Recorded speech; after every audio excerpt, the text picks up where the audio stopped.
Hey, all you flicking fanatics, welcome back to another Friday Night Speakeasy with yours truly, Mr. Sean Wingblade and Jesse Swift. And we're here to talk about whatever the hell we want to talk about. Stick around. Say hi. Say hello. How was your Black Friday? How was your Thanksgiving? Let us know in the chat.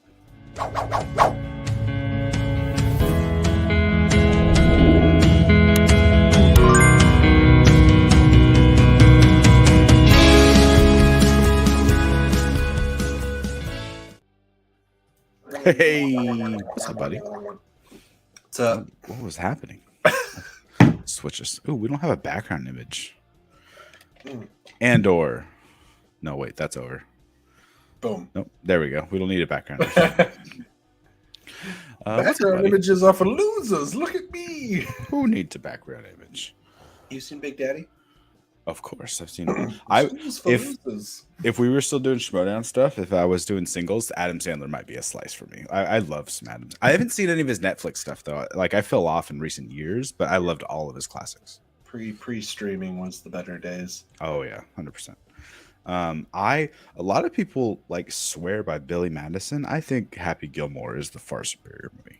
I like them both, but that's a tough one for me. I watched Billy Madison probably 10 times before I ever saw Happy Gilmore. That might be what it is. Maybe it's kind of a which one did you see first type of thing, because I saw Happy Gilmore first before I saw Billy Madison. Yeah, same thing. Like I saw Happy Gilmore like 10 times before I ever even knew Billy Madison was a thing. And it's kind of like Mel Brooks movies for me. Like everyone's like, "Oh, Spaceballs." I was like, "Yeah," but I've seen Robin Men in Tights so many more times that we're it's manly men in tights, tights. We roam around the woods looking for fights. I love that movie. It's hilarious. Watch and one day. I haven't watched it recently. It's been many years, but I'd imagine there's so many jokes that went over my childhood brain that it would probably pick up of now watching it as an adult with fresh eyes. Or a black sheriff and worked in Blazing Saddles. Why not? I haven't seen I haven't seen Black Saddles. I haven't seen Blazing Saddles, but I know the Black Sheriff was like a thing because Mel Brooks was kind of like pushing the envelope at the time, and you know it was set as a western way back in the day type of thing. So I haven't seen it though. Hey, behind the scenes meeting in person really quick. Send me the thumbnail so I can make a tweet about this. Didn't I send it? I don't think so. Did you? No, I probably didn't. No, I just put it in the thing. But any fun things that? Well, first of all, I guess no. I will go chronological order. Fun things I saw this week. I saw Glass Onion. Happy Thanksgiving. Yay for you. Yay for me. But I'll give you a single. Only because, I mean, not only because, but I had tickets to see Pinocchio, but now you have Pinocchio up on me because I got sick and I'm still recovering. So I'm drinking water right now. My throat's still a little raw. I am also recovering. Yeah. I was not hoping it was COVID. That's not the right thing to say. I was just hoping I could take some time off because I felt like crap and I just didn't have enough sick time to take off of work. But it was just the normal flu, not the extra scary flu. That's same me too. I took a COVID. I didn't get my COVID test results back until like an hour after the show would have been. So I was just like, I'm gonna just miss it because I don't know. Yeah. Not that I really super felt like going anyways. Like even if I got the results earlier, I'm like, yeah, I feel like crap. So you said Pinocchio is great. I'm hearing it's great. It was great. I was gonna do a review and then I was waiting for us to do a review and then the kind of time just passed by. Oh, got it. I'm gonna do a Glass Onion review and then you're gonna review Pinocchio. Sure. Reviews real quick. But really pretty much Spark Notes. I'm just gonna take a couple minutes. It's gonna be pretty much the equivalent of my Twitter. Actually, that's a great idea. Let me pull up Jesse Swift's Twitter. Do that. So my basic thoughts on Glass Onion. Glass Onion is a hoot. Stand by. Blast. Yes. Oh, there we go. Glass Onion, the sequel to Knives Out, directed by Rian Johnson, is a hoot. Had a blast. There are plenty of meta jokes for the whodunit genre. The mystery is well thought out, and the lazy bits that are in the movie are laughably intentional. The ensemble cast is very, very fun, but Norton, Monet and Craig steal the show. Johnson succeeds again. 8.5 out of 10.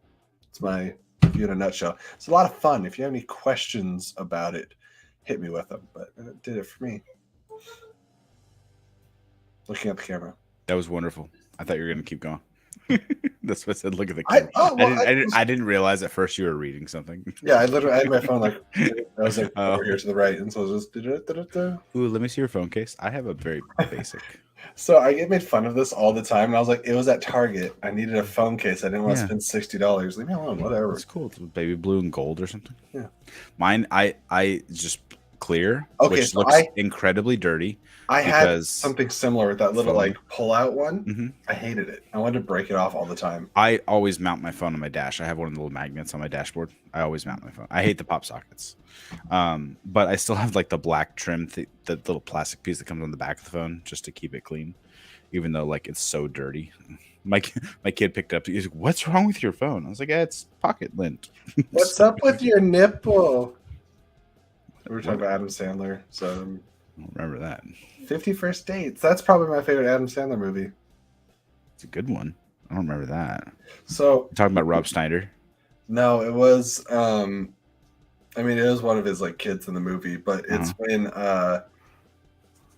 Henry Roth, when Adam Sandler's character like hits the golf ball, like ricochets off the cart and hits him in the head and knocks him out, and he starts dreaming about Lucy. Okay. And then it shows him like talking in his sleep. He's like, "Oh, Lucy, my nipples are too sensitive for that." And then one of Rob Schneider's kids is like, "What's up with your nipples?" I don't remember that in any way, shape, or form. Okay. That's funny. I don't remember that at all. You know, that's what you come here for, William. Welcome to Nipple Talk, Friday Night Speakeasy Edition. Friday Night Nipple Talk. We're gonna. If we were on Twitch, we could actually show off what we're talking about. Nipple ASMR. I think would really pop off. Actually, I think YouTube is a little more lenient. Twitch is like no shirt, even for guys. Neither of us have a hot tub in our office, so it doesn't work. We're not good enough for Twitch. I like 51st. I like so many of Adam Sandler. I think he started falling off when like Just Go With It or Blended. I think I only saw Blended like one time. I like Just Go With It more than I like Blended. Yeah.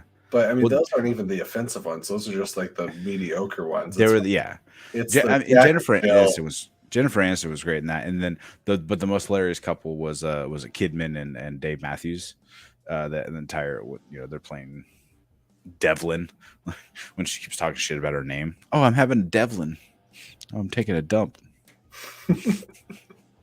Only if we actually get the hot tub. You know what? It's Black Friday. We should have bought a hot tub on Amazon. You could have been here. They were probably doing like quick deliveries today. I want to hear your full thoughts on Pinocchio, but I also how much Wednesday did you watch? Just the first episode. It was long. Was it longer than a normal? I feel like it was. I haven't seen it yet. I want to. I should look it up just to see. But I kept feeling like, when is this episode going to end? Not that it was bad at all, but I'm just like, is this a full movie? Did I think this was a show and it's actually a movie? Because it just kept going. It just kept, like, you know how there's a normal end to a story beat and you're like, you'll pick it up in the next episode. Yeah. It just kept rolling into the next story beat. I'm like, oh, okay, we're just gonna keep on moving. That's fine. It was good. I enjoyed it. It was really good. It's not to say it's gory, but it has some interesting imagery that may not be suitable for all kids. On Friday Night Nipple Talk, there's about to be some interesting imagery. I'll tell you that much. Well, so my kids watch Stranger Things, so they're like totally fine with like blood and gore and stuff like that. I let them watch it.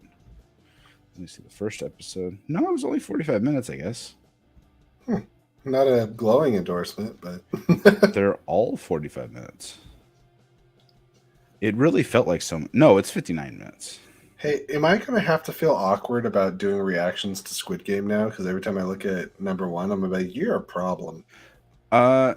So maybe this is just my interpretation of this. Did you read the news story? Why would I read a news story when I can just talk openly about a title of an article that I read and stay informed like the rest of you didn't click on it? I did not, no. So I read the news story because I was like, oh no, what happened? He's an old guy. Like, what could have happened? Yeah. According to the news story, nothing happened. Oh, The headline, no, this could just be, I don't know. I'm speaking from an uneducated point of view. This could be a cultural thing between Korea and America and what we see as the standard for sexual harassment. I think that's chalked up to be. He says he held her hand and walked around a lake and they enjoyed a nice afternoon, and he apologized if that was too forward. interesting. She is suing him for and saying that that is not everything that happened, but there is no information on what she is saying happened. So I don't know what happened. That's all I'm saying. So he's basically saying nothing happened other than holding her hand. I am very interested to see what is actually the actual accusation. That's all. That's all. I just don't know. But inclined to believe if she says something happened, then something happened. Who knows? He's an old guy. Old people think things are okay when sometimes they're not. Oh, man? So we have a girl that's close-ish to my age. She's a few years older at work, and the amount of old guys that intentionally will not talk to any other consultants at the bank other than her and just say the most creepy, weird stuff. And I'm like, bro, get out. It's not okay. It's not okay. It's not okay. It's creepy. It's weird. Old people, they're at to this point, like, not to say I want to do that. I want to get to this point in life where I just don't give a shit. Like I always think of like Johnny Knoxville's old man in Jackass, where he just walks into a convenience store and just starts stealing shit. You watch Bad Grandpa? Bits and pieces. I don't remember if I saw the whole movie or not. I think it was just a longer skit that kind of wore out its welcome type of thing, if I remember right. But I just mentally, I want to get to a place where I'm just like, I'm old. I don't give a shit anymore. Just don't care, and let the rest of the world deal with the chaos that ensues from that. Maybe one day, 40 years from now. Yep, William nailed it. Read. This is America. No, we don't read here. We just see an article name and clickbait titles. They don't get you to click. You just run with the headline. You know what we never talk about almost ever in any of our hopscotch. Shows? Yeah, that's exactly how you read my mind. I was like, we should talk about hopscotch a lot more on this show. And but no music, dude. Like, I don't even know what you listen to. What music do you like? We never talk about music. Gio, this is a great sentiment. It sounds a bit ominous. Is everything okay? Is that a threat? And if you're not doing anything, you can go hop on the show if you want to. Shoot me a DM. I'll send you the link. Into them DMs. Linkin Park is my favorite band. Okay. I listen to like rock, alt rock. I wouldn't say I was an emo kid, but I listened to a lot of like those emo style of bands and stuff like that, like growing up. But I pretty much listen to everything but country. Country just doesn't do it for me. I don't gravitate towards it. I don't hate it. I just don't gravitate towards it. But I will listen to Meteora or Hybrid Theory or One More Light, like just on loop. Like just give me all the Linkin Park. Even the remix. Growing up, I have a very redneck family on my side. I pretty much only heard country or like rock that was on repeat, like 80s rock and stuff on the radio until I was like 13. And then I would hang out with my oldest sister and she just started giving me like CDs. And we had a radio station called like 107.7 The End up here. We have 107.9 The End up over here. Hey. And they made like a sample disc of like big things that year. And that introduced me to, I think like Sum 41 was on there. Well, I don't remember a lot of it, but then she also gave me Modest Mouse, Good News for People Who Love Bad News. And that was like my introduction to like alternative music. And it kind of went from there. I was like, oh, wow, I like everything better than country. Yeah. Everything else. My first concert was System of a Down here in SAC, and I remember I was in high school, and I was the only one with a car, so I drove. And we've talked about this. I'm very much straight, or at least I was. I was very straight edge, and still, and I don't do weed or anything like that. But I remember being in the arena, going, "What smells so funny? Something smells funny." Smells skunky. And we were not in the mosh pit. We were up in the stands. We were in the seats.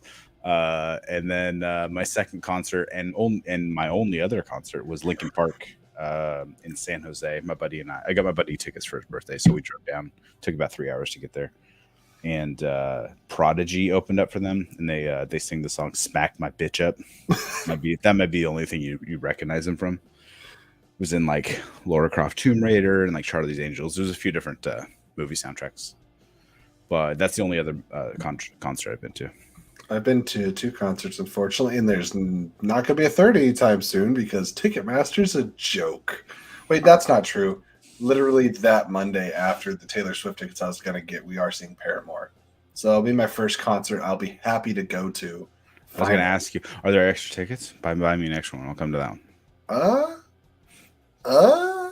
I mean, I know that ours were like $60. Her Lauren's friend got them, and we just paid her back. So worth looking into. I mean, you could probably just pop on there and like see if there's anything. Are they just like GA attendance, or do you have seats? I'm pretty sure you have seats. Okay, but because they used to just be like bleachers. You just walk in the door, right. Standing room. Just go wherever you want to go. So, yeah, I'll tell you what I want to go to. What concert now? You asked me what music do I like? Movie scores, and I think we both had. Oh, that's all I listen to now. I'd kill to go to the Hollywood Bowl for like a live performance of like Hans Zimmer. Dude, like Hans Zimmer that's what I was about to say. Oh my gosh, Hans Zimmer live in Prague from 2016. It was on Netflix, and I just found it one day. I was just scrolling through Netflix, and I was like, "What is this?" And I clicked on it, and it was just a concert film. It was him. He starts off with like, what's the movie Quentin Tarantino wrote? Something or another. Christian Slater. Who directed that? Did Rodriguez direct it? I can't remember the name of the movie. Someone in the chat tell me. I'm not. Wait, the one that Quentin wrote and Robert Rodriguez was involved. That's not Death Proof. No, it was like his first. It was Christian Slater. No, something. Love something? No, I don't know. Someone tell me. But anyway, so he did the score for that. Hans Zimmer did Driving Miss Daisy, and like so he has such a wide berth of like random like movie soundtracks that he has his name on. But it's really cool. And it came out in 2017. I highly encourage it. It's on YouTube. I bought it on YouTube. It's like $15 for the HD version or whatever. Best $15 because I'll just play that. If I'm like cleaning my garage, if I'm just busy doing something, I'll just put the concert movie on. It's like 2 hours long, and you just listen to it. And that's a concert I would love to go to. It was like Zimmer, John Williams. Oh, John Williams, I think it's wrapping up. And yes, Andor just came out. Nicholas Bertel's score for the entirety of Andor was just. I was listening to the score. I wish they just. I haven't found it yet, but I wish they just had it all in one like, playlist. I just found like it's like part 1, part 2, part 3. It's like broken up into arcs and stuff. Yeah. I'd love to go see like a. Daniel Pemberton is really good. He did Into the Spider-Verse. He did like Molly's Game and random scores, but really good music. The Trial of Chicago 7. You know, shout out to PJ. PJ has a list on Spotify, and so and he's always putting new stuff on that playlist. So that's what I listen to. Yeah, he gave me that link a while ago. I haven't listened to it for a bit, but I should update. The Tron soundtrack, Tron Legacy. Listen to the Daft Punk score over and over again. I'd love to see John Powell. Lauren and I were just talking about like who we were categorizing kind of composers, and we have like there's the GOATs, there's like the GOATs to be, and there's just like the ones that are really good. In the GOAT category, it's like obviously John Williams is the GOAT, and I think like the next GOAT's Hans. Like I think Hans Zimmer's also. I think so. The GOAT. And I said the only reason that I put John above Hans is honestly just the years longer of career. But like otherwise, talent wise, I don't know. Like Hans is both there, and then you get to like the next down, and There's a lot of people. Jerry Goldsmith.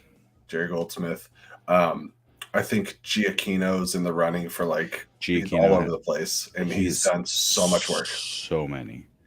Ludwig is slowly but surely really burning a path, and he's not trying to be like Giacchino. Feels like he's kind of Williams light sometimes and trying to do a lot of that type of stuff, but Ludwig is wholly unique and really stands on his own. John Powell, at least for like Solo and How to Train Your Dragon, are really good scores. Yeah, absolutely. True Romance, that's what it was. Thank you, Vapion. Yeah, True Romance was the one I was trying to think of. Quentin Turner wrote it. What up, Scout? Scout's back. What up, Black Logie? Oh yeah, this is going wild. This is nice. I wonder how often I actually have this out because I feel like I wear hats and beanies a lot. Mine, my wife hates me right now. Here, let me do my hair. So I just shaved. I just went like this. Yeah. I did it myself, and then I just angled it back to a point, and she hates my hair right now. So I just have this going on. Oh, that's a thing. Choices, Sean made choices. And my wife was gone. She was in Cancun, and she came home. She's like, "What did you do?" And I was like, it was getting crazy on the sides, and I can't do that. I'm too afraid Lauren will leave me if I ever let somebody else cut my hair again. But it's getting so long and gnarly back there. I'm like, all right, honey, well, we need to cut it then because I got so much going on in the back. My worst enemy is like right in this area. I have two cowlicks that are going opposite directions, like two tornadoes, and they just meet in the middle. So my hair is just like. I feel like everyone has that, like right up top. Yeah, right in the corner. So we forgot Alan Silvestri as well. He's done so many. I was doing Schmodown stuff. So I was going through, we were focusing on Inner Geekdom. So I was going down the entire Inner Geekdom category and all of the composers. So I was putting them all on the Quizlet just to get those down. So I was like, oh, wow, Jerry Goldsmith has done a lot. He did some Planet of the Apes. He did some Star Trek. And that was about it. I was like, okay. Oh, Alan Silvestri's done a lot. Back to the Future, Captain America. He did Red and Ready Player One, Infinity War, Endgame. And then I got to Giacchino, and I'm like, oh, he did a bunch. Since 2004, though, he doesn't date back to the 70s like Jerry Goldsmith and John Williams. Just since 2004, Incredibles, Sky High, Star Trek, John Carter, Star Trek II, Dawn of the Planet of the Apes, Jurassic World, Star Trek Beyond, Doctor Strange, Rogue One, Spider-Man Homecoming, War for the Planet of the Apes, Incredibles 2, Jurassic World Fallen Kingdom, Spider-Man Far From Home. And that's just Giacchino up to 2019, and that was 3 years ago. I haven't added any more movies. Oh yeah, 3 years ago he's probably added 20 movies since then. Yeah, right. He's done at least a few, both sequels Doctor Strange 2, another Spider-Man movie, right? So no, Danny Elfman did Doctor Strange 2. And then I was like, wow, Giacchino's done a lot. And then I got to John Williams. I'm like, hold on. Oh, and Danny Elfman you have to put up probably in the GOAT category as well. Yeah, Danny Elfman's up there as well. So. Danny Elfman did The Simpsons, and so did Hans Zimmer. He actually did the movie for The Simpsons, using Danny Elfman's theme. But it's so many random movies. You're like, oh wow, I didn't know that person did the movie. I mean, Danny Elfman did Batman and Spider-Man. Yeah, he's done both of them. For Christmas. So John Williams, from starting 77 with Star Wars, Superman, Star Wars, Raiders of the Lost Ark, Star Wars, Indiana Jones, Jurassic Park, Lost World, Jurassic Park, Star Wars, Harry Potter, Star Wars, Harry Potter, Star Wars, Indiana Jones, The Adventures of Tintin, Star Wars. Which, by the way, and these are just IG movies. By the way, I recommend that nobody sleep on The Adventures of Tintin. I really like that movie a lot. It's delightful. I think Hans Zimmer has such a wide berth of different genre of movie, though. At least in IG, go Batman, Pirates, Dark Knight, Man of Steel, The Lone Ranger, The Amazing Spider-Man 2, which I hate. I actually hate that score. That's one I don't like. So Amazing Spider-Man 2 has some really good stuff in there, but the electro stuff is whack. It's too much. That's one part of that concert film, and they do a section of that I always skip over it. I'm not a fan. Well, he collaborated. It was Hans Zimmer as the main composer, but Linkin Park was on that. Pharrell was on that. There was a bunch of random artists that all contributed to the sounds and stuff. You know who I think isn't the most diverse composer, but I always get kind of jacked when they show up, and it's been Wolkenberg or Junkie XL. Tom Holkenberg, Junkie XL. Yeah, Tom Holkenberg. Yeah, he he did Mortal Kombat. That didn't help that movie, but he also did Godzilla versus Kong. No, he didn't do He did do Mortal Kombat? Benjamin Wolfish. Oh, Yeah, what was I? Why was I thinking? he might have collaborated on it, but no, he did Godzilla vs Kong. Though you are correct on that. Yeah. Yeah, Benjamin Wolfish did Mortal Kombat, the latest Mortal Kombat. Unless it was a collaborative, I don't know it off the top of my head. No, maybe I was just thinking that for some reason else, but because that sounds familiar. Danny Elfman, Batman, Darkman, Batman, Men in Black, Planet of the Apes, Spider-Man, Men in Black, Hulk, Spider-Man 2, Hellboy, Terminator Salvation, Men in Black 3, Avengers Age of Ultron, Justice League, and Men in Black again International. But Danny Elfman is quite a varied. James Newton Howard too, Waterworld, Unbreakable, Batman Begins, Dark Knight, Green Hornet, Green Lantern, and then both Fantastic Beast movies. The best thing about the Transformers movies is Steve Jablonsky's score. 100%. And I don't think anyone could fight on that. He also did Bloodshot for some reason. Henry Jackman's good too. Kick-Ass, X-Men First Class, Kick-Ass 2, Winter Soldier, Big Hero 6, Kingsman, Captain America Civil War, Kingsman again, and then The Predator, which the Predator score isn't that memorable from 2018, but yeah.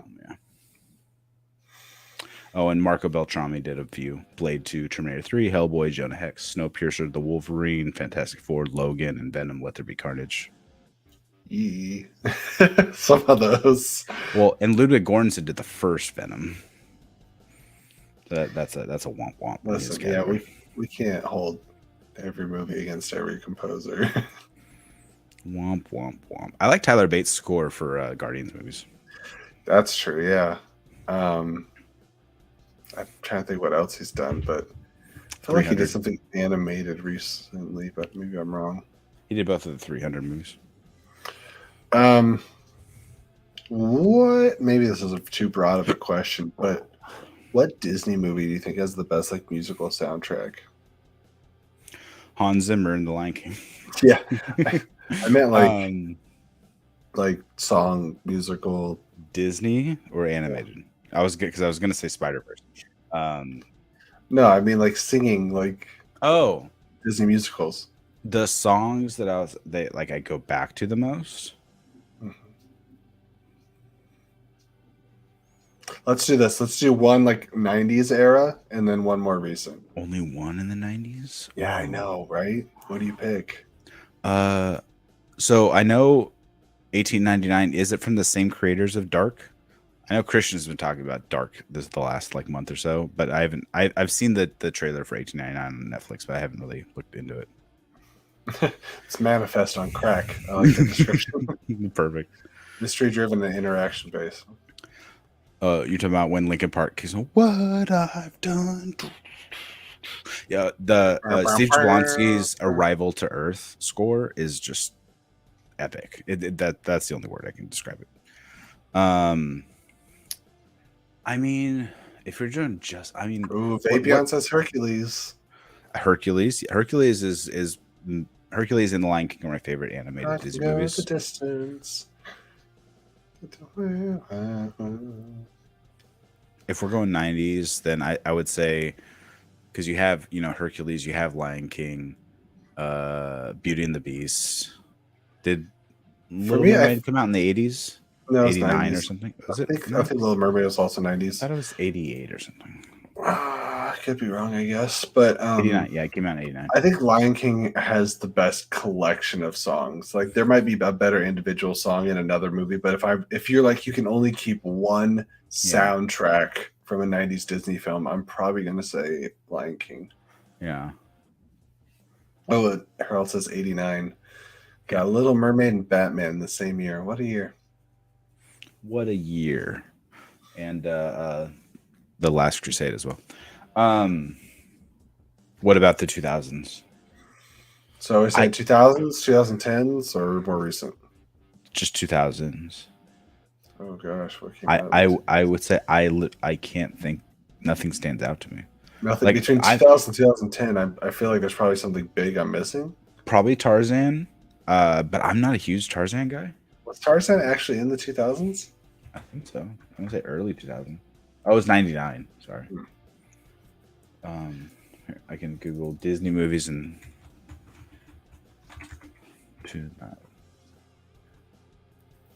Fantasia 2000, the Tigger Movie Dinosaur, Emperor's New Groove.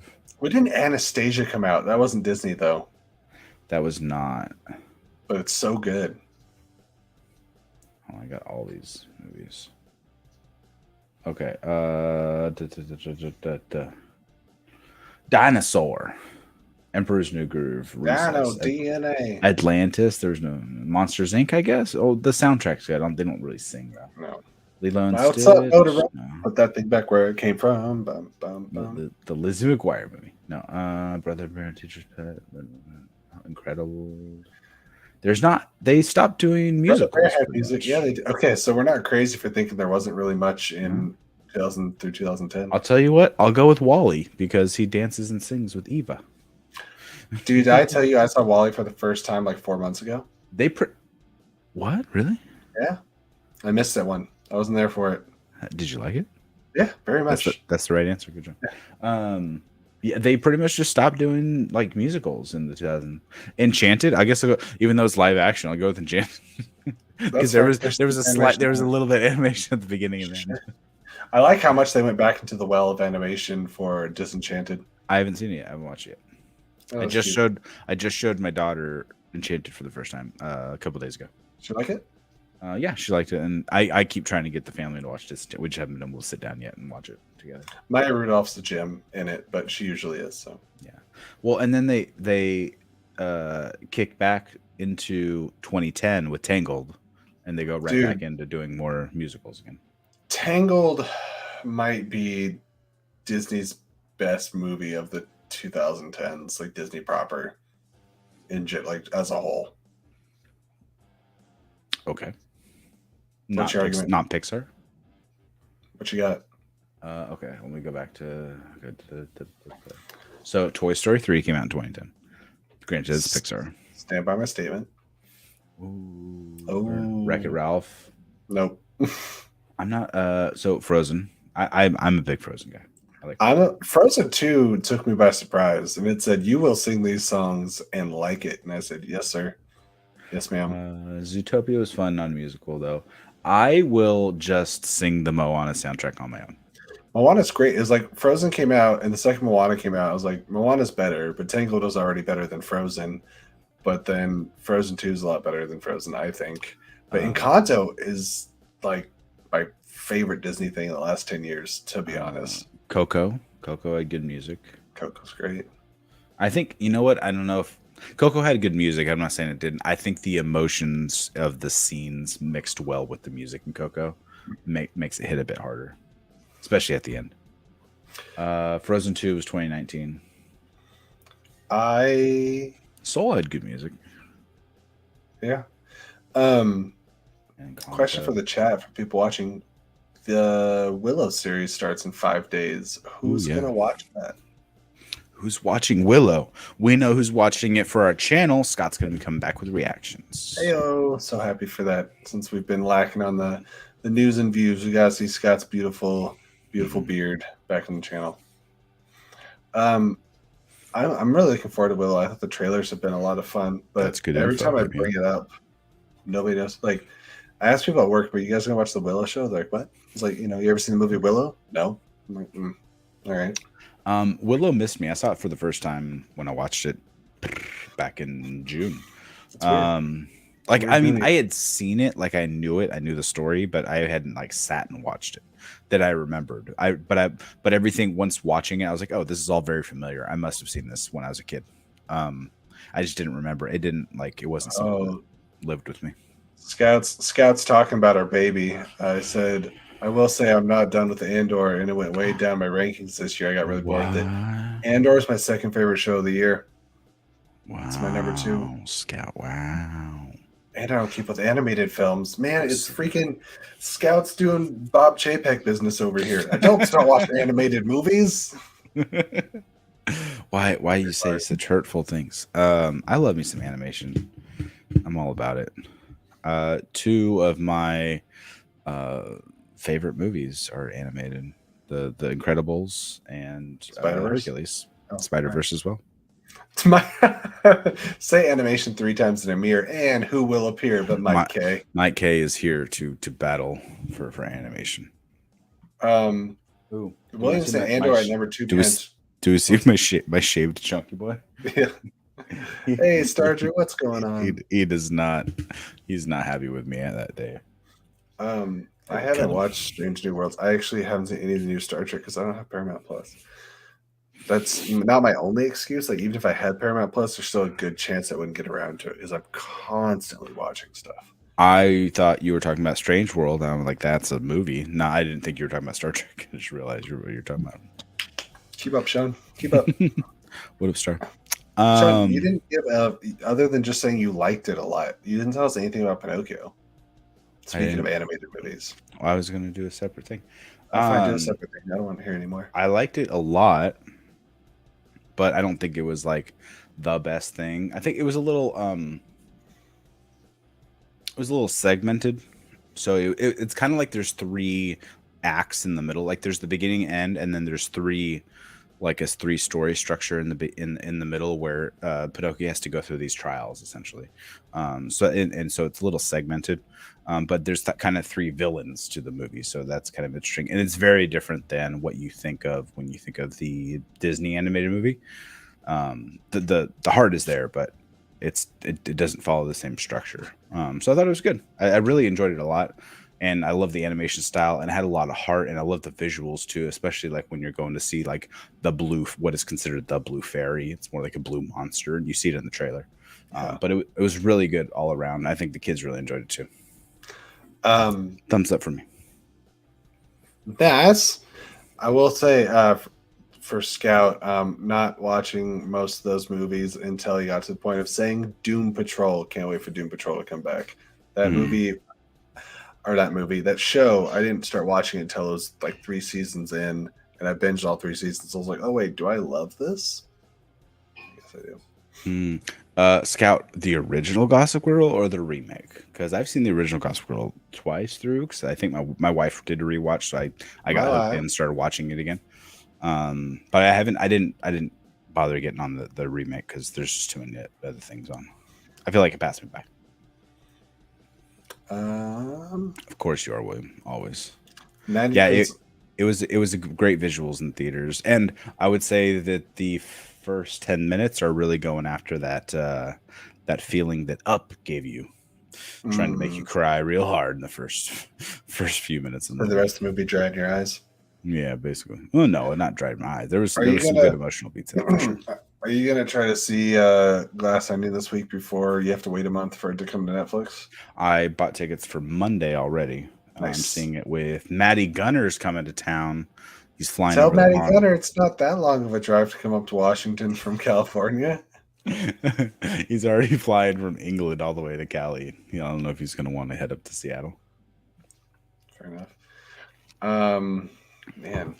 What are some shows that are coming back that you're really excited about, or like are filming, or maybe they already have a trailer out?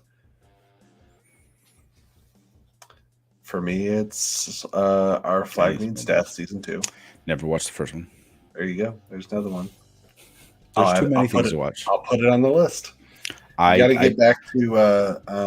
I watched all of Squid Game, and because we have Squid Game reactions coming every Monday, we'll have those out, and. So I had to binge through that, which was surprisingly emotional, especially towards the tail end of the season, without spoiling it for you. Jesse has not seen past episode 3 yet, so no spoilers in the chat, please. Yeah, probably next time I sit down, I'll probably watch 2 episodes to try to. Yeah. So yeah, I binged through all of that, and I was like, I need to watch this again. Like, it gets towards the second half of the season. I'm like, I need to watch the next one right now. Like, it really had that fire burning me. It was really good. Yeah, I'm halfway through season 2 for All Mankind, so I need to finish that because they just finished. You all of a sudden at some point got a lot farther than I thought you were. So you're halfway through season 2 now. Last time I asked you, I think you were like in the midst of season 1. Oh yeah, maybe. Yeah, I finished season 1. I think I'm on like episode 4 of season 2. It's kind of building, huh? Yeah. It's like the longer it goes, the more you're like, ooh. I keep thinking something like it's sci-fi, but I keep thinking like something super sci-fi is gonna pop off, and it keeps not. So I need to keep tailoring my expectations back down. Yeah, you just gotta think of it as like history adjacent, like it's almost a historical show, but things are tweaked just it's like it's an alternate reality, and it's fascinating. Yeah, Mike K. Sean's watched the first episode of Wednesday. Yeah, I watched it an hour ago with my daughter. It was good. I really enjoyed it. I want to watch more. I forgot The Last of Us, of course, in January. Yeah. I'll be doing reactions to that because Jesse hasn't played the game yet. That's not a follow-up. That's not a follow-up show, but also yes, excited about it still. So yeah, we could do doubles on that too. If we can coordinate it on Sunday nights, maybe. Is that when it comes out, Sunday nights? I mean, all of HBO's premiere shows come out Sundays, so I would imagine it's a Sunday show. I think it's January 19th, so let's see if that's a Sunday. Let's see what day that is. That is a Thursday, so no, that's probably not the day I'm thinking of. Can't promise how far I'll get, but I'm going to try to get Last of Us a particular day this coming month. Oh, no. And then play at least a bit. Sunday, January 15th at 9 p.m. Eastern, so 6 p.m. Pacific. So it'll be their Sunday night show. Okay. So yeah, if we can coordinate that, we can do it. We can watch it Sunday nights, and that way I can edit it by Monday and get it out there for the people. I'd be interested because I know that the game, there's a lot happens in the game, and I don't think they would rush through it in season 1 because there's only 2. I could see this being like a 6-season show just for the first 2 games. 6-season show. 6-season show. Just for the first 2 games because they're very segmented in their story, and there's different stuff. There's definitely some good cutoff points where you could hit as a season finale type of thing, to then pick it up and continue on. What else is coming back? Got Doom Patrol. Got Our Flag Means Death. What's Kaleidoscope? I don't know. You know, all I care about is that Sandman got confirmed finally. Yeah, there's that. That's a happy accident, happy surprise. One of these days, I'm gonna go out on my porch, sit in my hammock, grab a blanket, and turn on Act 3 of the Sandman Audible and actually put a dent in it. How far did I get into it? I haven't finished it yet, but I listened to approximately like 8 minutes of it. Wait, what if it's next month? That can't be right. Is that right? I don't know. They're going to start Bad Batch soon. Because Andor's done. I wonder if it'll tell me. Because I was listening to it on my work phone. So I don't know how far through of it. Because it listened. I can talk about the fact that I watched a certain movie on Apple TV, right? Oh, it's downloading now. What? What? You watched a what on Apple TV? A movie on Apple TV. Can I talk about it? Yeah, sure. Just not gonna talk about the other thing that nobody knows. Spirited was fun, and it's a lot more like they advertise it as a musical, but it's like really a musical. Okay. It's not just like a musical number. It's like, oh no, it's a musical. It's a Christmas musical. It is a fun. It's both like paint by numbers for part of it, Christmas Carol, but then there's like enough twists that make it really fun, really interesting, and I like what they did a lot. Good to know. I do want to see it. I can't wait. We're seeing. Oh, you know what's coming out soon? I gotta double check. I think I got tickets for it, but I don't remember. Violent Night. Yes, December 2nd. I do want to see that. It's coming right up. Okay, so what's everyone's most anticipated December release? I feel like I'm gonna get a lot of Avatar 2s in the comments, but I'm not sure. I want to know. Tell me. You know, I was totally right about the Bad Batch. I didn't watch the Bad Batch, so Star you're correct. Doesn't come out until January. Yeah, the next thing is Willow. Starts on the 30th, so that's this Wednesday. That's coming. Oh darn! There was an early screening for Puss in Boots: The Last Wish tonight. I missed it. Yeah, I was gonna take my kids to see it tomorrow, but I didn't. I don't know if they're still available. Well, that's funny. It's so there's the early screening, but it actually doesn't come out till December 21st. So it's an early screening. Yeah, yeah. They had screenings tonight and tomorrow, I think, or maybe it was just tonight. Shit, I might have just missed it altogether. When are we going to bring you over to the dark side? Because there's like some horror adjacent movies that I really think you'd have fun with. I want to see Megan badly. Have fun. Well, I guess it's PG-13. Yeah, it's also like a comedy almost. It's like a horror. I don't know. It looks kind of goofy. There's a Star Wars Young Jedi Adventures coming. Who's allegedly in 2023? Allegedly. I need to get you to. You don't watch Letterkenny, right? No, but I know one of the guys from that is in Mighty Ducks Game Changers. Yeah, he plays the hockey coach. Dylan Playfair. He's also in Disney's Descendants. Is he? Yeah, I think he's like Hook's son. Oh, okay. Yeah, but I was gonna say, shoot. Oh, I think Letterkenny could be right up your alley. Maybe. I have too much shit on my plate, dude. Letterkenny's also like, I know that there's times in the day where you like just have stuff on. Letterkenny's a great that. Okay. Just to have it on, you don't really have to pay attention. You look at it and like laugh occasionally. Just like listen, like what did I just hear, and then you actually pay attention to what's happening. Yeah. It's not like there's any kind of really focused narrative. Star, I said this after watching Tales of the Jedi, which we have reactions to on the channel. So once you do watch it, go back and check those out for us.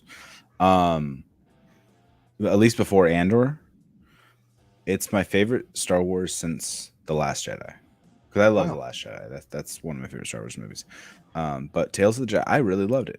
I really enjoyed it. It was 6 easy watch episodes. You could knock it out in an hour and a half.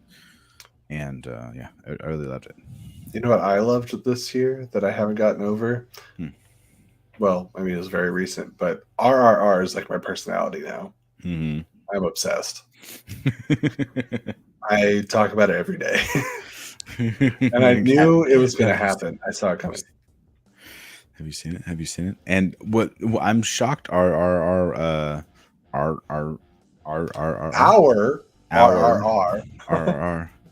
Shout out to that fun watch along we did. More views than subscribers. Yeah, it got over 1,000 views. I was, and mostly good comments.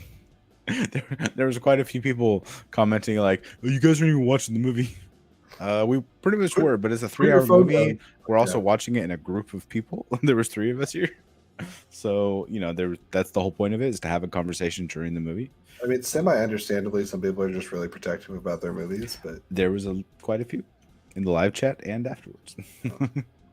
Put your phone down. You know what? Attention. I forgot. I have to try to. I need to try to make time for. I think I might be able to see The Fabelmans on Sunday. That's another one I want to sneak away to see. Yeah, I'm seeing Glass Onion at noon on Monday. I think I'm busy tomorrow. I know my wife is going to want to decorate the house for Christmas, so I'm probably going to be swamped with doing that shit.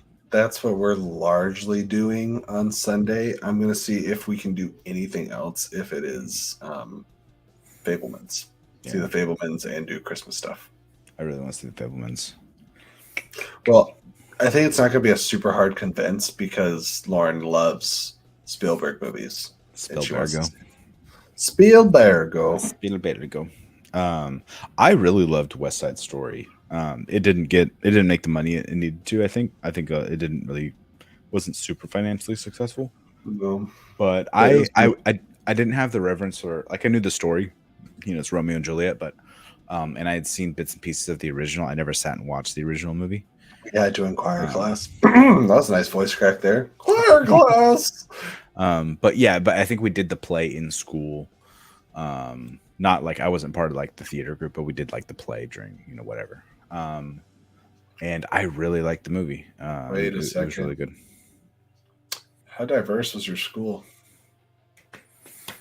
Oh, not diverse enough to play the parts correctly. Probably not. No. Yikes. 100%. No, Have you seen like the our school sounded about white. If you know what I mean. have you seen the like almost exclusively white Hamilton casts at schools? No, They're so that's offensive. funny. Um, or even better, it really depends on what side of TikTok you're on. But my I'm wife all over. found it was like a Christian school that put on Hamilton, but they changed the words in like every song to reflect like Christian beliefs and stuff. And it was one of the cringiest things I've ever seen. No. And someone sent it to Lynn, and Lin Manuel Miranda actually put in like a cease and desist order, and then tried to do it anyways. Did he put in his request from his lawyer? He put the headline was like, "This is the worst. Please stop." Please stop. Actually, hold on. Go on. It is William. Yes. Welcome to my TED Talk, where we can discuss why The Last Jedi is the best Star Wars movie. I think people hate on it because they're like, "Not my Luke. That's not my Luke." Fuck it. Your Luke has been hanging on an island for 30 years. I have Leave him alone. As you know, I have a lot of Last Jedi doesn't work for me. Luke's not the problem. It's not my problem. My problem is all the threads. Because Luke was not a thread that was really set up in Force Awakens. Like, we knew he existed, but his character arc was not set up in Force Awakens. So, for me, it's like all the arcs and things that I felt were going somewhere that didn't, whether that be Phasma or is Rey's lineage important? Is it not? The sequel trilogy could never decide in any one of the movies.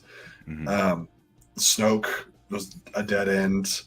I thought Kylo's arc was kind of confusing and treading water, and then Leia's Supermaning in space. What was my original point? Luke's not the problem. I don't disagree. Well, Kylo's arc was he took over as the Emperor, as the supreme leader. I can't defend the Superman in space or Canto Bight. Those were the worst parts of the movie. Hey, we got a Canto Bight name drop in Andor finale. Yeah, we did. That's fun. I wanted. It's fun to tie the worlds together at least.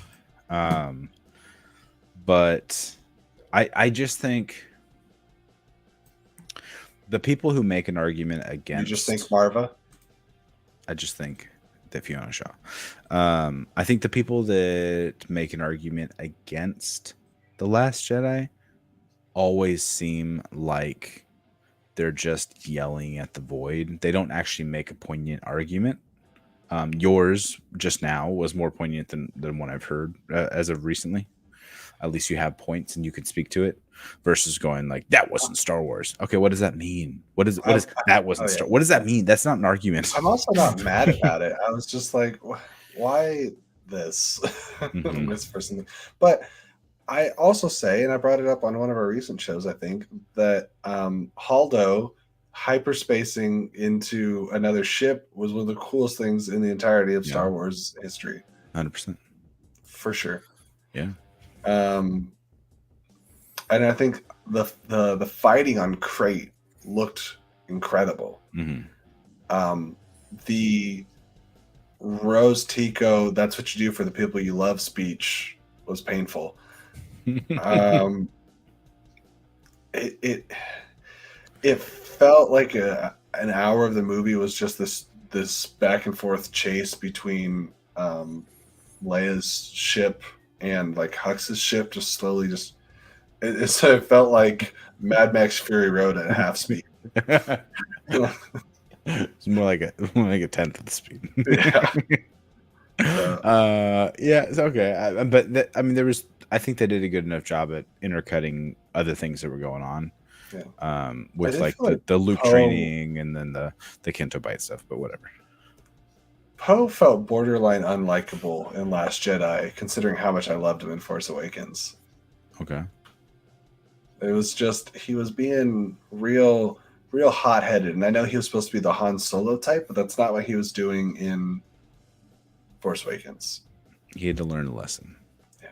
Well, anyways, it's 1 a.m. in Scout-About's time. Well, thanks for coming and hanging out with us. I think she's just 1/4 mile at a time. Where's down the street? family. Where is John this right now? My thing about Christmas Decoration Scout is I try to keep my wife away from them until the weekend after Thanksgiving, right? I feel like that's good. That's a good rule of thumb. And then we take them down the weekend after the New Year's Eve. I think that's good enough time. That's pretty good. I think ours probably stay up a lot longer than that, but probably go up about the same time. Right. Yes, 100%.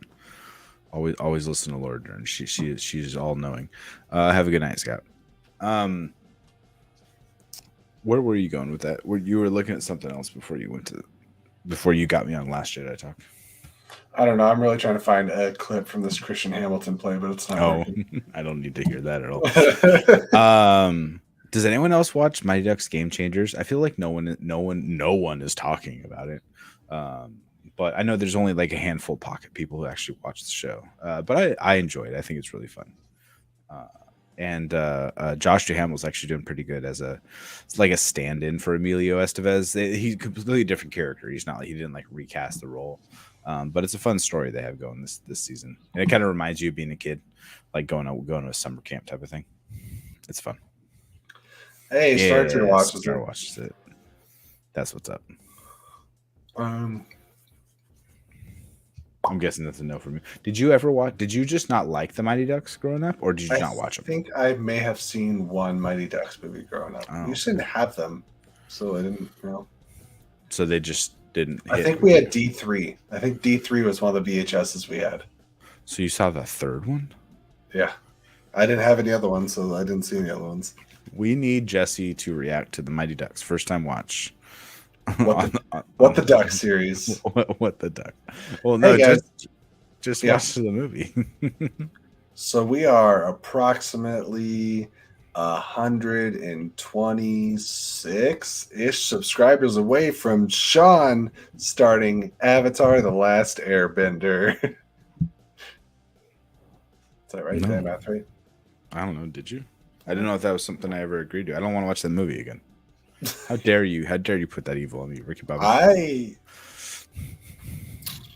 For donations, I would watch the Last Airbender movie again. Quack, quack, quack, quack. Did you really quack at your teacher? Yeah. Cake eater. I love the Mighty Ducks. That's one of my favorite movies. Especially there's a lot of like nostalgically good movies. I don't know if I could say it's a good movie. It's a great kids movie. It's a great family film of its era. It came out in 93, I think. And it was perfect. Right along the line. My favorite movie is The Sandlot. It came out the same year or the year after. And so it's of that time. The Last Airbender, I think, is a great drink along, is what I think that is. Yes, sir, Mr. Ducksworth. Quack, quack, quack, quack, Mr. Ducksworth. Quack, quack, quack, quack, quack, Mr. Ducksworth. I understand all of these references. You will when you watch the movie. In the way that Allison is our Marvel expert, I'm actually the Mighty Ducks expert. You need to watch it. It's a good time. Poop, doop. You seem tired. And that's our show. You know what we didn't talk about? Black Friday. What are you trying to buy? Or and people throw it in the chat. Black Friday deals if you got anything today, or if you're waiting for Cyber Monday to get something. You know what the only thing I've bought on your sale today is, or it's actually yesterday, but it was an early Black Friday, a knee brace because I'm fucking old. That's exciting. Yeah, you know what I got? I got a 10-pack of Ace bandages and these knee sleeves. I went to the skate park for a little bit. My friend that's like a year older than me was like, bro, look at these sick knee braces that are 70% off. And I was like, send me the link. Why did you go to the skate park? Are you supposed to do a rehab or something? What? Why did you go to the skate park? Aren't you supposed to do a rehab or something? Yeah, but I found out I don't need surgery, so I'm just doing a little bit of skating. So you're just like, fuck it, let's hop back on. Let's fuck him up even more. Yeah. You and my daughter just don't listen to reason. So my daughter complains. My daughter does cheer just all the time. They practice like 2 hours a day, fucking 5 days a week. It's really annoying and expensive and time consuming. But she's had a break because they're in between the regular season and now it's competition season. So her team had a 2-week break because of the holiday. And all the time, every time she gets home from cheer, she's like, "Can I have an ankle massage? Can I have like a like massage like my calves or something?" Because like her legs are always hurting, her ankles are hurting. She twisted her ankle like a year ago, it's never healed. And I told her, I was like, "Stop!" I was like, "You need to just for the next 2 weeks until your team starts practicing again, just don't do anything. Just relax, play on your phone, play video games, watch TV, watch movies, just enjoy your vacation from school because they have a week of vacation." And she, of course, she doesn't fucking listen to me because she's out in the backyard on the trampoline doing fucking backflips and shit. And I'm like, "God damn it, stop it." And then she's like, "Can I have an ankle massage?" Like, "No, I told you to stop. I told you no, I'm not going to do it. I refuse." You brought up who composed Venom, and Garth McMurray appeared in the chat an hour later. Garth is saying you want to wind up with broken bones like me. Listen, I have, knock on wood, that I know of, never broken a bone, but I have torn ligaments a few times and had a few surgeries. Although I think two stories here. I think I broke my pinky toe at some point. I was wearing sandals and I opened a door and it felt like it cracked and popped and it hurt and it swelled up really bad. I couldn't move it for like 2 weeks until I could move it. And when I could move it, I could do like this with my pinky toe and move it separately from my other toes, like without them moving at all. And I can only do that with the toe that I hit. And then, did I tell you the story of my nostrils? Has that been told on live camera? No, I don't think you can break your nostrils, but go ahead and continue. Well, hang on. I want to see if you can see this. Okay, so let me bring this. Where's the camera? Well, let's give you a single. Yeah, let's give me a single. Okay, so only one of my nostrils works. Hang on. Right? Nope, they're both moving. That's cute. There you go. You see that this one, or no, this one goes in. Sure. And then that one doesn't. See, you can see that now, right? Sure. Okay. Anyways, so what happened was, welcome everyone. Yeah. I was in like junior year of high school, and I used to get like an arbitrary, like maybe 3 or 4 nosebleeds a year. Okay. Especially like with the seasons changing and with the heat and stuff. And one day it just wouldn't stop. Like they sent me to the nursing office, and I was going through like a whole box of tissues. Believe me, I was getting white, I was getting pasty, and more so than normally in Washington. And the nurse didn't know what to do, and she panicked, and she tried to call my parents, but my parents were at work. And so she just started going through the drawers, and she got a tampon, and guess what? It was an Ultra, and she put it in my nose. And science lesson, everybody, they're not made for something this size. And that doesn't expand naturally. Garth says, "Is this a new fetish?" We were talking about how well I would do on Twitch, but yeah, now we got nostril ASMR. Anyway, so I went in there and finally got a hold of my parents. My parents came pick me up, and they had to take me to the hospital. You had a fucking tampon hanging out. Yeah. And it had expanded so much, and they had to take me to the hospital because the plan was to get my nose cauterized, right? Oh no. To and they got those little plier things that are like this, like little medical pliers, and they're trying to pull it out, and my tears streaming down my face, like they couldn't pull it out. And so they took like it was not anesthesia, but something like the numbing stuff, Novocaine maybe. Is that right? Yeah, sure. And they had stuck the actual needle up into the tampon and just squirted the inside of my nose with the Novocaine. You're having a bad time with this story. Until it was numb. Like it was like I had like Novocaine like dripping out of my nose. And I don't like this at all.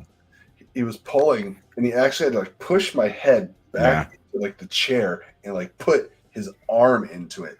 And it felt like it was tearing. I felt like flesh tearing on my nose. Sure. And then as it like finally started to get down, I could feel things cracking and breaking in my nose.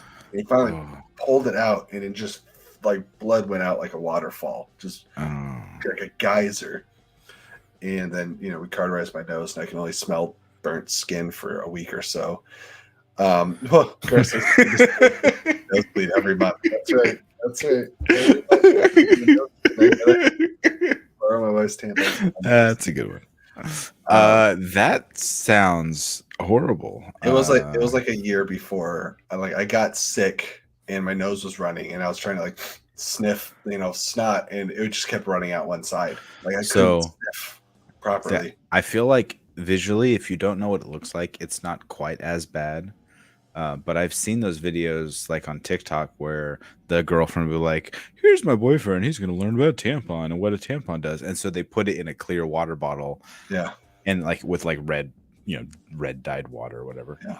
And the tampon, which goes in this small, swells up to be this big once it hits the water. And you're trying to pull that out of a water bottle hole. And I can only imagine that was your nose hole. And that sounds horrible. I'm sorry. Yeah, it's I'm pretty sorry bad. that's happened. So yeah, I've broken some bones. Broken a couple bones. Broken anything falling off a lamppost or a light post. So we had at my apartment complex growing up, we had like carports, to go over, park your car underneath, whatever. And we used to hang out on top of one. That's just what the kids do, right? So it had these planter boxes that were like 5 feet tall. So we would get up on that, we would jump, grab the carport, and pull ourselves up.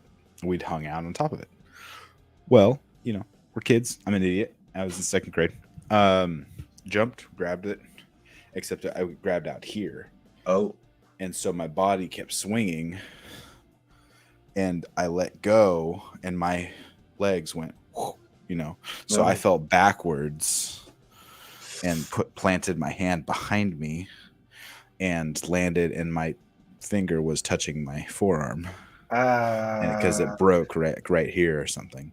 So I broke my right arm and when I was in second grade. And so I had to cast off for a while. And it was like a clean break, like it healed fine. No. And then when I got out of the first arm cast that's like bent and got the half arm cast, I was like the best tetherball player in the school because I had a cast on my arm and I could just fucking hit that ball as hard as I can. Love playing tetherball at the school. And then I broke when I was in a few years later. I was in like fifth grade. No, I tore the ligaments, my ankle. Sliding, I was playing baseball, slid into third base, and twisted my ankle on the third baseman's foot because it was planted before the base. So I, should have learned how to slide better, and twisted my ankle around. That was the worst injury I've ever had because I was on crutches for like 6 months. Because ligaments are worse than you break a bone, it'll heal eventually. But a few weeks, like 6 weeks, you're good to go.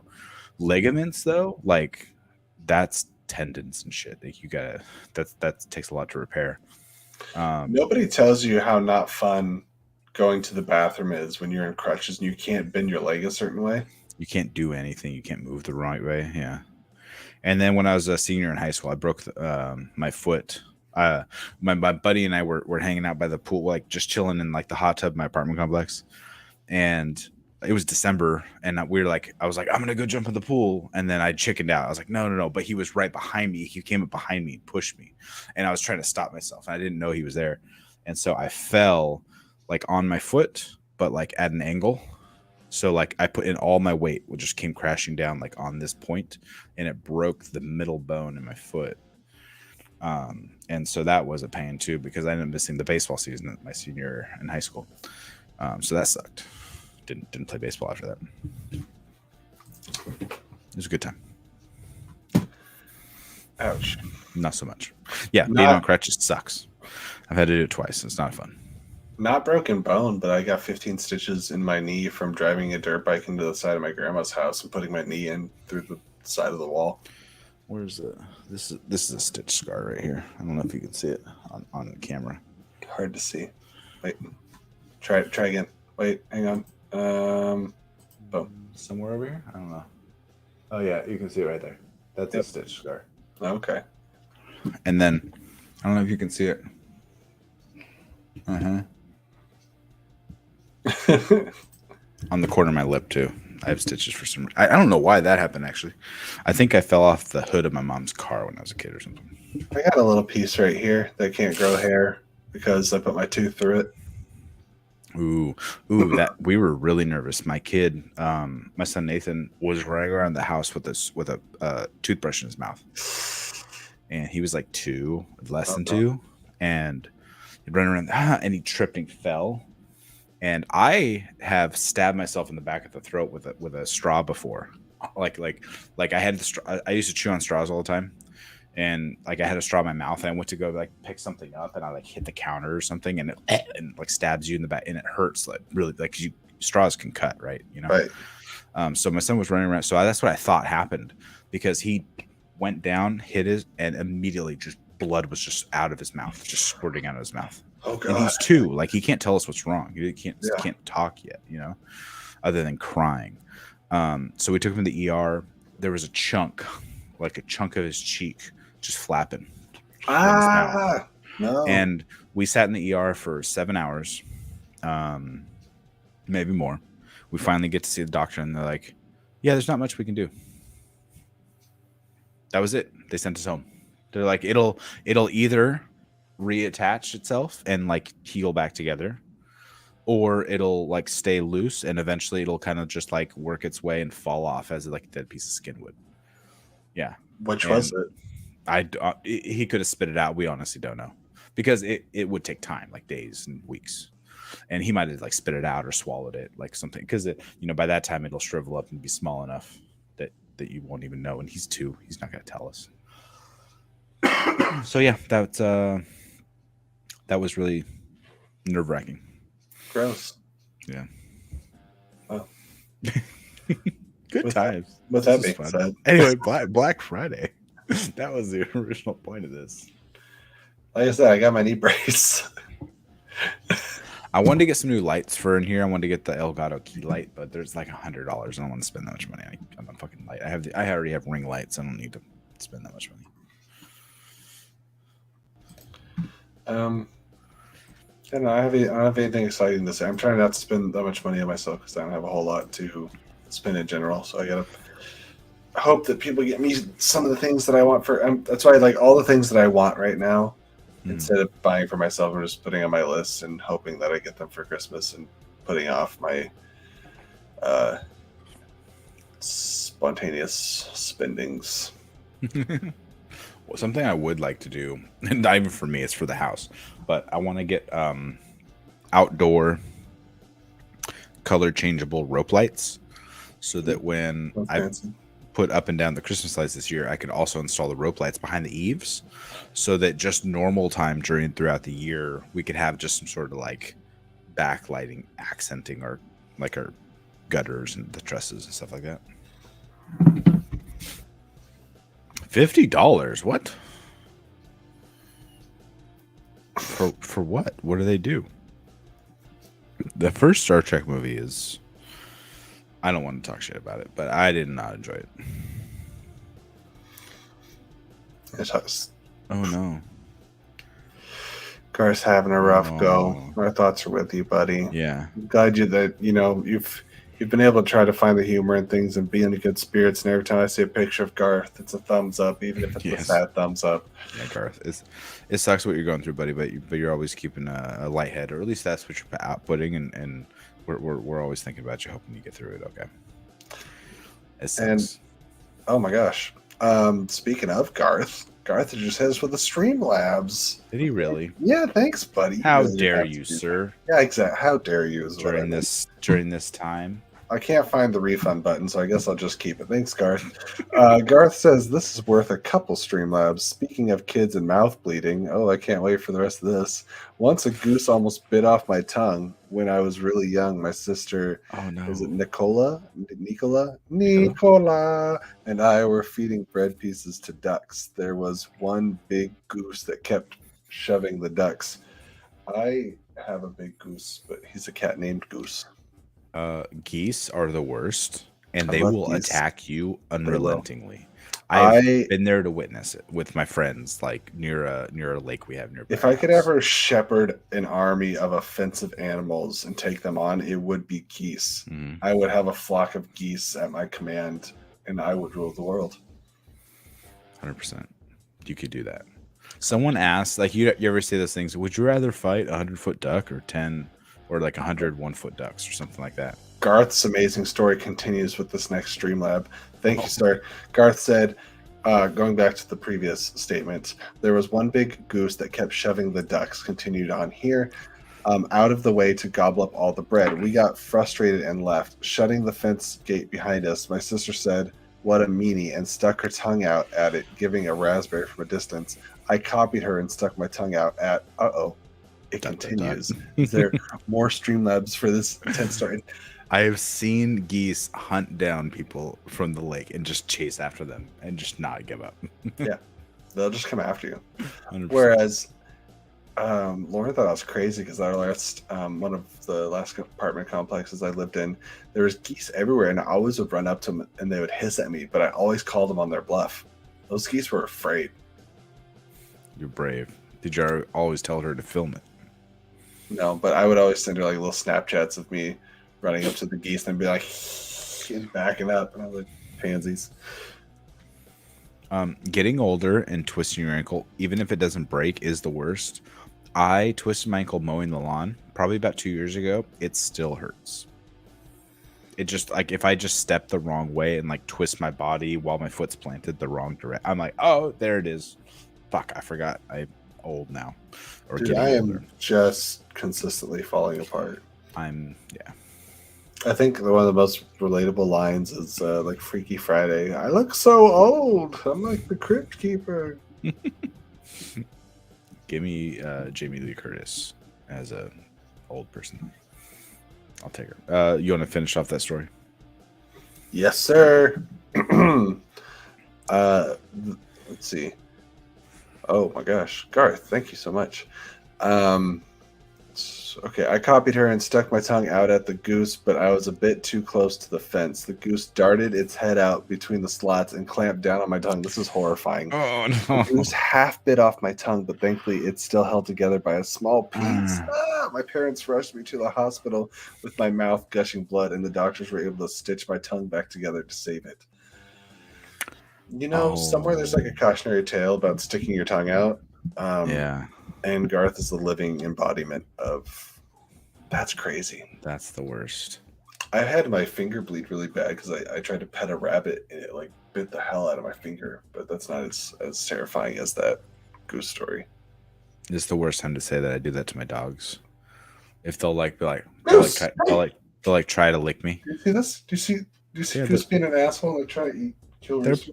They're playing. No. Goose doesn't play. He pins him and bites his neck and chews on it until one of us picks him off. Man, they're playing. Rooster needs to fight back. No, Rooster's a sweet little baby angel boy. He can't fight back. He needs to stand up for himself. No, look at him. You need to take Rooster and just throw him at Goose. Just like, take it. Bet.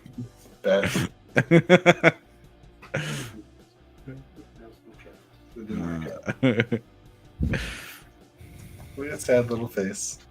Aww. I have here. Let me upload the video real quick. I gotta send it to myself.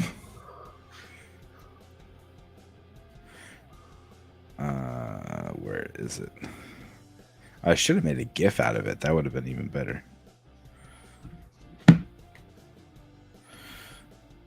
It's the worst fight. The worst, slowest fight.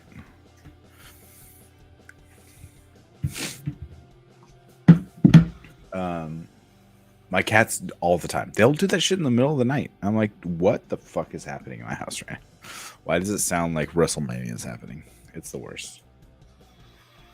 Again, Garth, thank you so much for the donation and for giving me a new nightmare. And reminding us all to never stick our tongues out at geese. Yeah.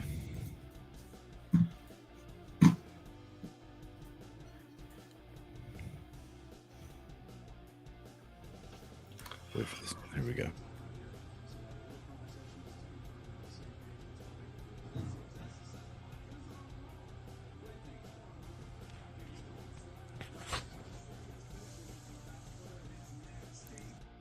They just gave up. He just laid down. He's like, I'm done with this. I have another one too. There it is.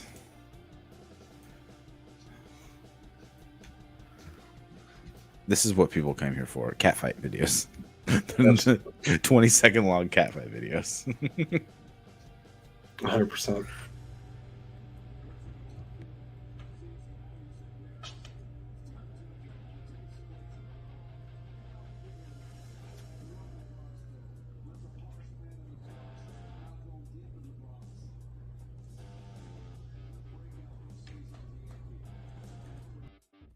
think Bink's got a mouthful of hair halfway through that fight, and he's like, "Uh-oh, you've initiated your secret weapon. I can't handle it." If I got anything good. Thank you, guys. Shitting on our content. Oh, I have one of my favorite videos. What a guy. He said these aren't the cat food videos people are searching for. You know what? You're very correct.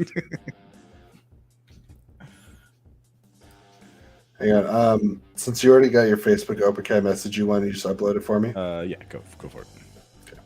It's only 5 seconds long, but it's one of my favorite clips of my cat.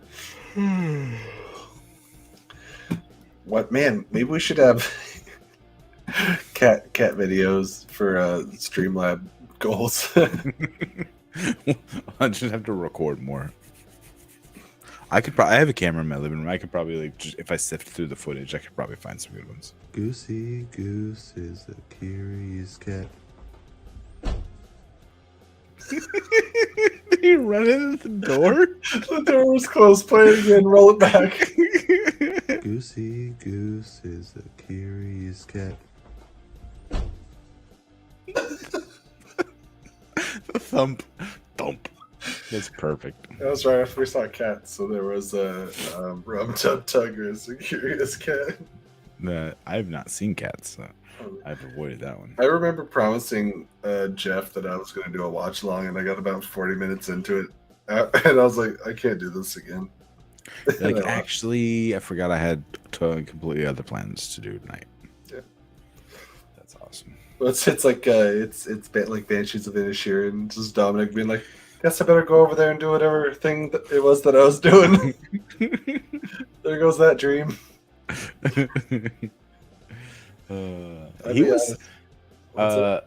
Barry Keoghan was just like subtly hilarious in that movie. Was he ever wild? Yeah. Anybody that hasn't seen Banshees of Inisherin yet, just do whatever it takes. I wish it was on streaming. I'm like ready to watch it again. There's something special about that movie that just tickled me. I think, did my buddy download it? It might be on this Plex already. Oh, you know what I was watching? Amsterdam. How's that? With John David Washington and Christian Bale. First of all, there's so many actors in that movie. Right. It was very boring. I got 46 minutes into it, and I had to do something else, and I have no interest in going back to it. I haven't heard one person praise that movie. No, it wasn't good. It seems to be kind of the thing now. It's just like, typically when there's a movie that's just feels like celebrity fodder, it's not usually very good. Yeah. My buddy has 3,000 Years of Longing. I might watch that. Oh, you know what? Star had asked me something earlier. Dog Day Afternoon. Dog Day Afternoon was pretty good. Now I know where the line Attica comes from. It's from that movie. It's fun rewatching some of these older movies, older Oscar movies. I'm like, oh, that's where that thing comes from. But I liked it. It was good, and it was, based on a true story of the whatever happened in L.A. or I can't remember exactly which. Was it L.A., San Francisco, some wherever the bank heist took place. But it's interesting going back and watching these classic films that featured like Al Pacino and some of these older actors, where now they're almost like a caricature of themselves, especially Al Pacino, like doing shit like Jack and Jill, and he's like the Dunkachino guy, and you only hear about him in this like really bombastic caricature self of him, but he was actually like a great actor back in the day. 50% off the Jesse and Sean combo. Yeah, you're half off currently. You only get one of us. There's the other one. You know what, Robert? Yes, half off your normal price. Just send the other half to our Streamlabs. Yeah, which is right down below. You got it. I think it's about time, though. Now that Robert's here, it's time to wrap up. Say goodnight to everyone for the weekend. Hooah! Hooah! Coming soon. I haven't seen Scent of Woman yet. I don't know if that was Oscar nominated, but I think it was one that was on my radar to watch.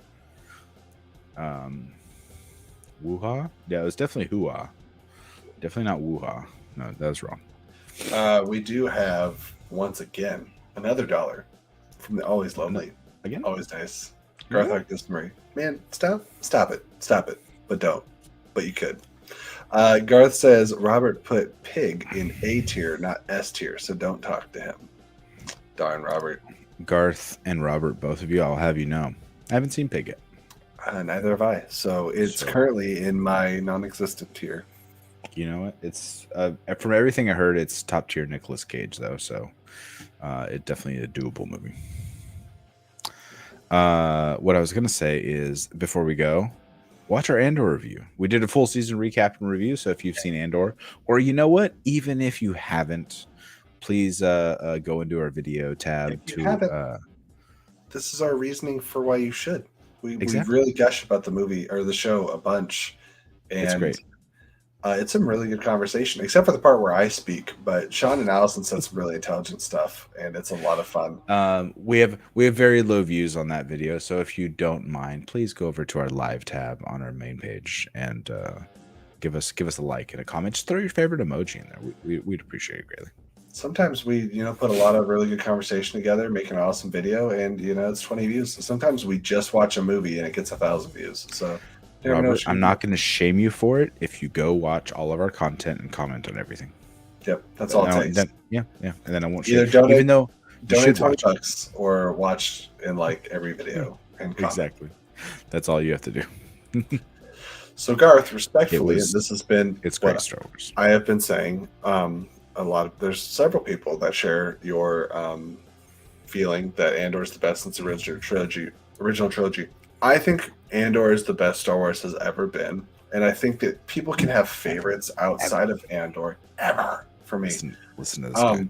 But there's stories and stuff that might resonate with you more or be more exciting, and that's fine. Maybe that's your favorite Star Wars. I just can't think of a time even comparably that Star Wars has been written or acted or just the story has been given to us in such a way that's comparable to Andor.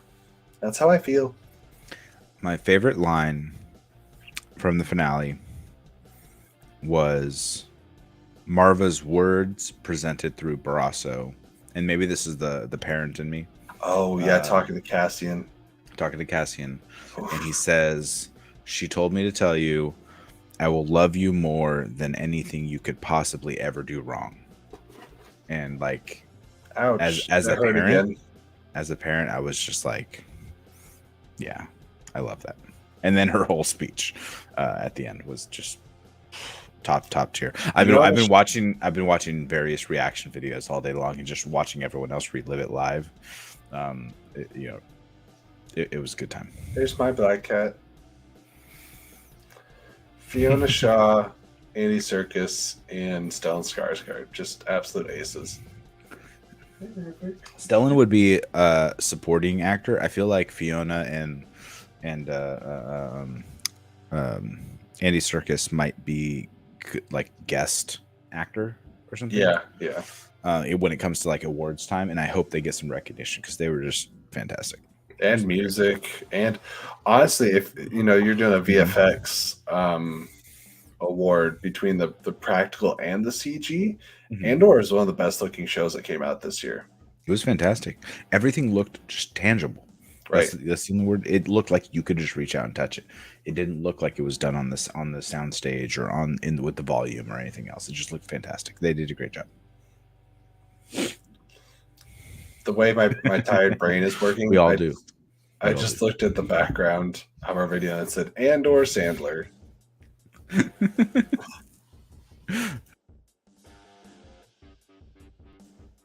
I had to look at what was back there. I didn't see what it was. I was like, what happened? Yes, that's the way to do it. Do it right before the next season comes out.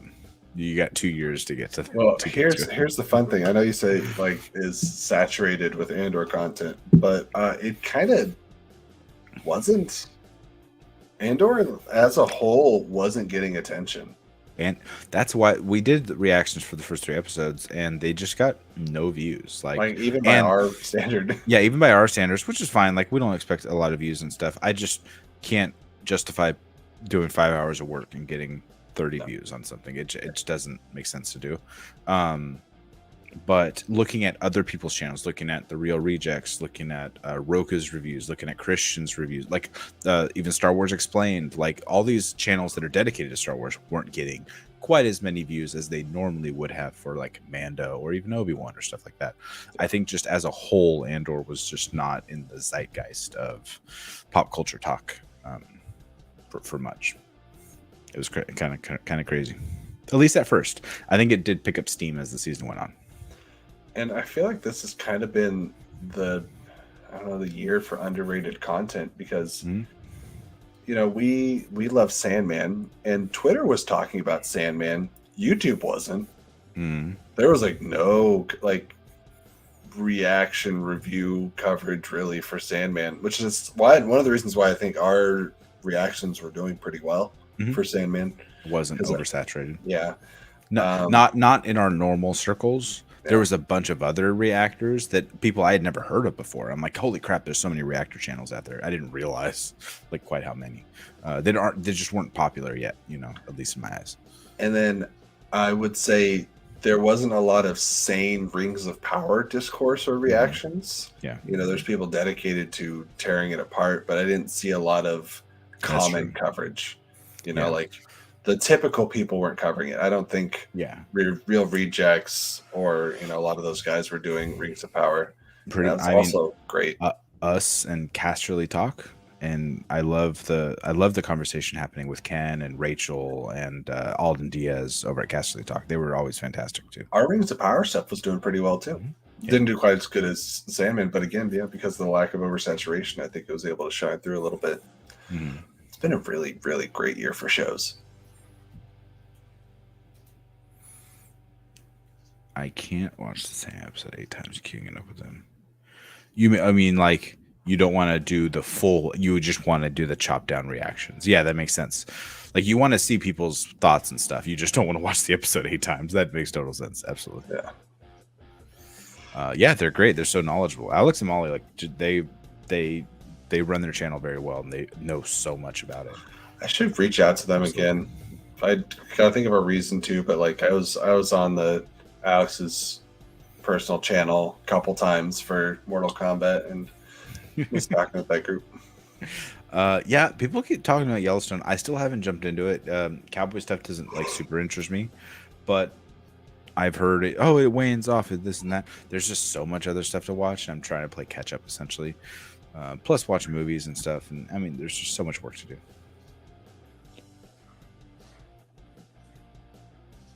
All right. Yeah, the 20-minute reaction videos are key. Anytime I see someone do a 40-minute reaction, I'm like, oh, there's a lot going on here. I hope there's a long discussion after the reaction is done, which typically there is. Heroes is one of my favorites to watch. Heroes Reforged. They're always so knowledgeable and positive too. You don't want to hear people shit on it all the time. Yeah, a lot of people interested in Yellow, the older type. I agree with that. I think Kevin Costner speaks to them. He just speaks to their soul. Oh, I said Kevin Costner, and I was thinking Kevin Conroy, and I went, oh. Kevin Conroy speaks to everyone. He's the voice of Batman. Oh, some bad. Great work. We need more audio podcasts from Sean. Yes, more audio. I'm Batman. I think that's about time. We can wrap it up here. We can say goodnight. We've been going for an hour and a half. I'm tireder than I thought I was going to be. I also had like That's how tired he is. I had about 3 shots of vodka in this before I came in here and sat down. So I got a nice little buzz going. I had a whole glass of water, which means I have to pee. I started drinking this pineapple beer again, which is delicious. I forgot how good this was. Ace pineapple beer. This stuff's good. Try it out. I feel like that's from Oregon or something, but I could be wrong. Where's it from? It'll say like bottled somewhere or something, won't it? I don't know. Aloha. Oh. It says Aloha on it. Okay. We get that up in Washington too. Created in the Hawaiian Islands. It doesn't say like bottled anywhere. Oh, Sonoma County. Canned by California Cider Co. Sonoma County, Sebastopol, California. So I guess here in California. Oh. Well, alrighty then. The more you know. But it's delicious. It's yummy. Bruce Wayne versus the Batman voice from Sean. Well, that's what you got. You guys, Batman voice, his regular voice. It's just Bruce Wayne. Anyways, Hold we on, can't talk anymore. Let me go check the Streamlabs. Oh, Robert, I think you missed out on that. I think it's time to go. It's time to hang over our spurs for the night. And for everyone in the chat, everyone who stopped by tonight, we appreciate you guys. And we will see you next week and possibly sooner than that. We're trying to do a spirited watch along. We do stuff here. Myself and Allison are trying to schedule that and figure it out. But until then, bye. Bye.